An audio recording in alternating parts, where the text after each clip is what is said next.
Sveiki, aš esu Auksė LPC ir šiandieną bus filmukas Gimtadienio tortas dingo, jau trečia dalis.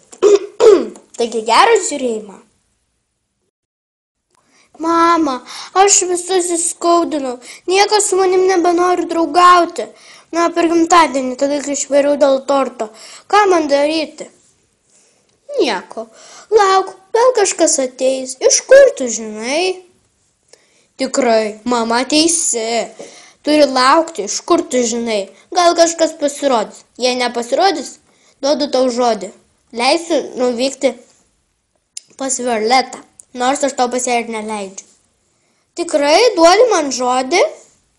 Taip, jeigu niekas pas tave neteis. Bet jeigu ateis ir Strazdanėlė, o jeigu Violeta neteis, pas Violetą neisiu. Na gerai, bet jeigu niekas neteis, eisiu pas Violetą. Taip, ir pasišnekėsiu su ją. Kodėl net jinai tave palaikydama pas tave neteina? Gal galvoja planą, kaip mane dar geriau palaikyti? Nežinau, bet dabar laukiam. Bet kurią sekundę gali kažkas ateiti. Gerai. O, kažkas ateina, einu atidaryti duris. Tikrai, ten gal tavo draugai ir jie atėjo tavęs atsiprašyti. Taip, ir paskubėk. Norim tavęs atsiprašyti. Atleisk mum, Auksė. Kaip jūs sugalvojo čia ateiti? Kodėl jūs norit manęs atsiprašyti? Todėl noriu tavęs atsiprašyti. Nes tu esi mano geriausia draugė ir aš visgi negaliu tavęs palikti. Nors ir mes pykstamės, nors ir daug kas tarp mūsų įvyko, mes vis tiek turime visada likti draugėmis.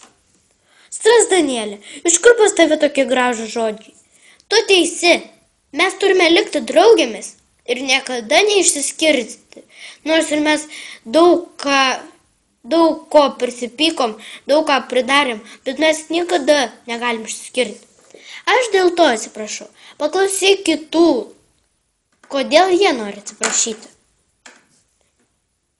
Na, aš visų vardų pasakysiu. Auksė, mes norim atsiprašyti todėl, kad mes negražiai pasielgėm, kad suvalgėm tavo tortą, bet dėl gimtadienio torto neapsimoka pyktis ir neverta pyktis.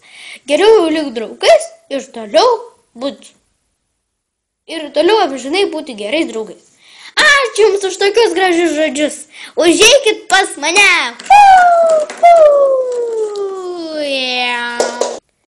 Na štai, kokie gražūs draugų žodžiai. Man tai labai patiko. Ačiū, kad žiūrėjote šią video. Iki.